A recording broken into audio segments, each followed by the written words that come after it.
So they'll be calling you a radical make or break football game for Weber State and McNeese State. Oh, hell yes.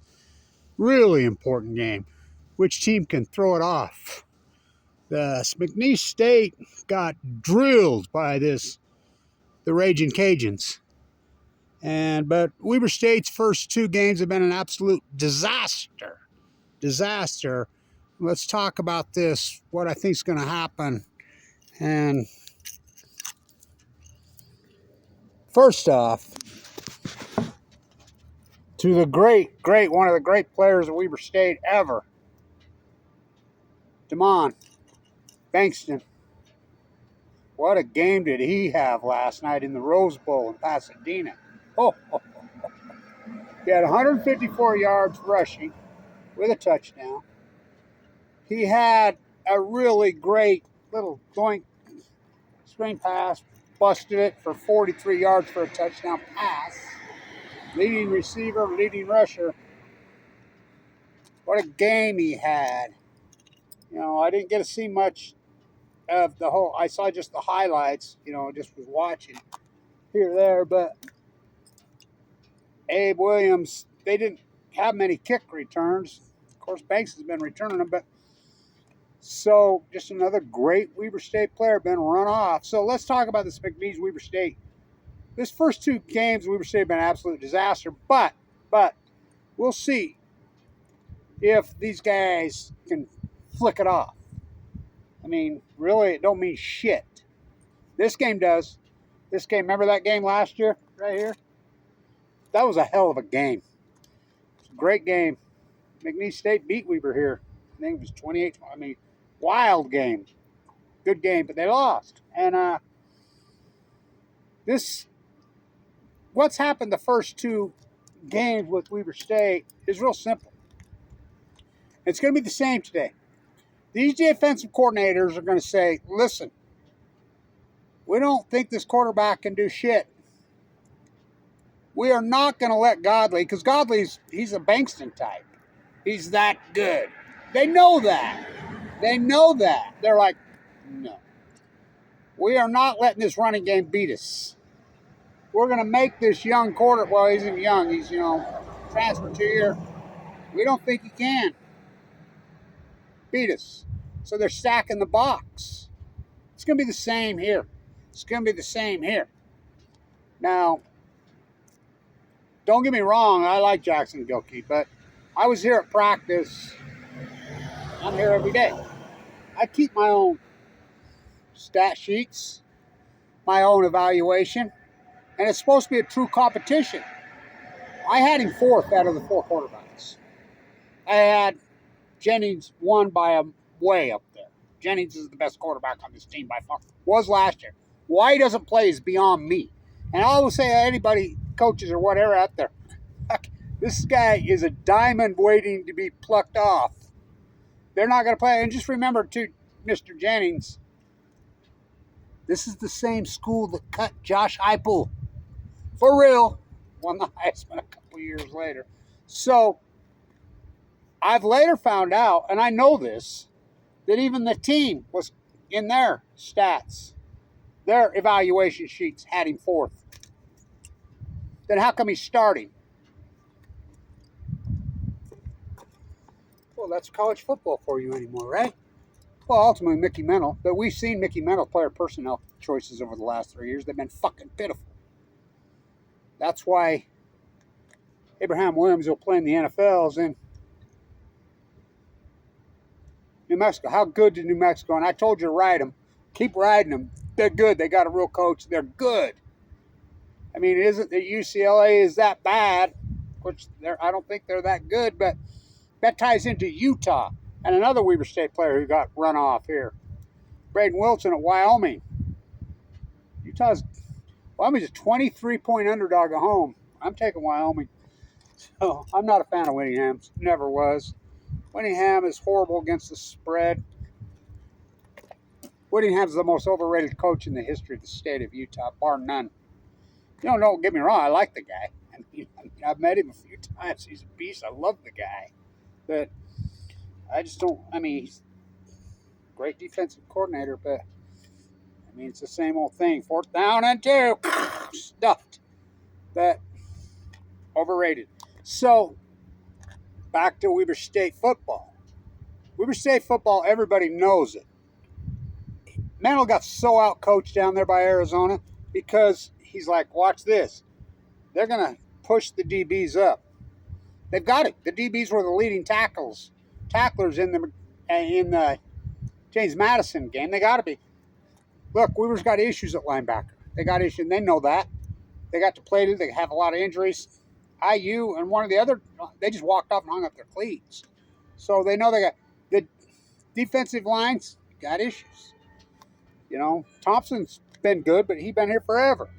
He's always good. But they got issues, and everybody knows it.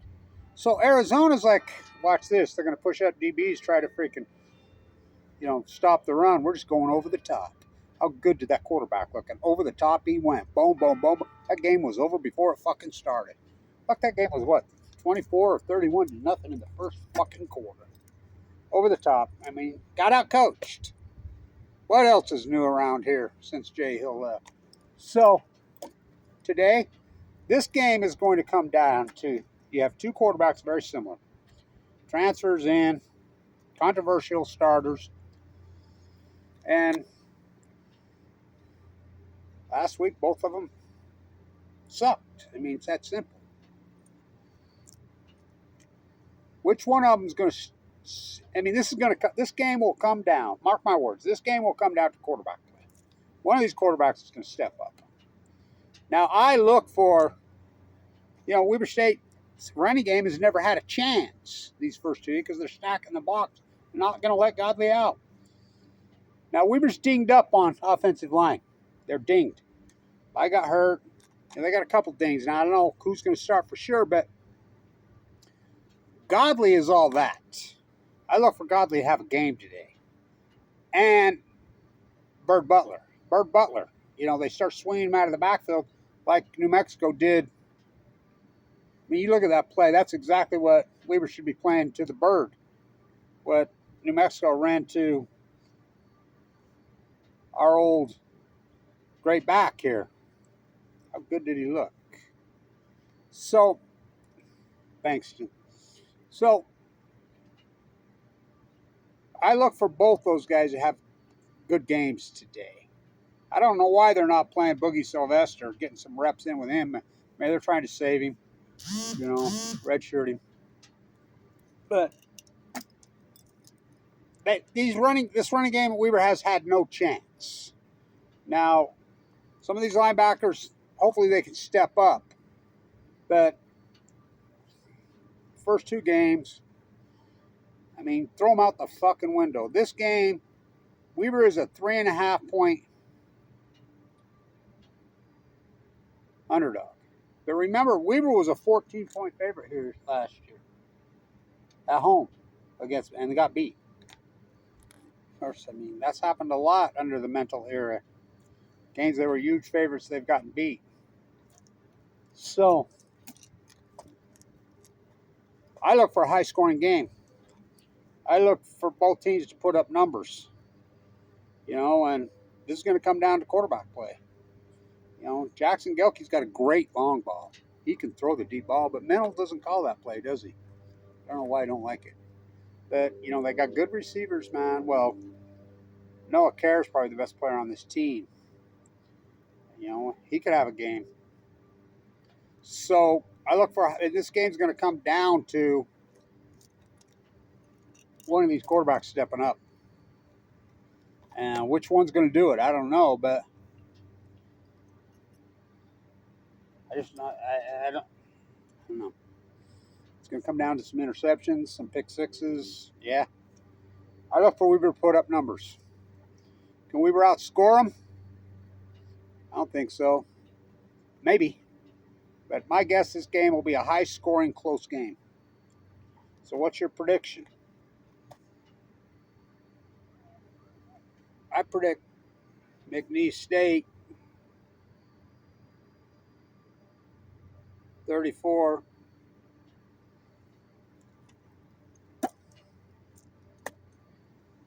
Weber State 35. mean, I think it's going to be a close one. I think it'll go either way, but they need to shut it off. And I look for Godley to have a game. And if Jackson Gilkey plays like he has the last two games, the score is going to be 38-10 for McNeese State. He's got to show us that he can play. And, we'll see. We'll see. But one of these quarterbacks is going to step up. This is what this game's going to come down to today. Both these teams are going to score, I think. We'll see. Get this running game rolling for Weaver. Weaver's a little dinged up, but I like for it to be a close one. Weaver needs to win this game.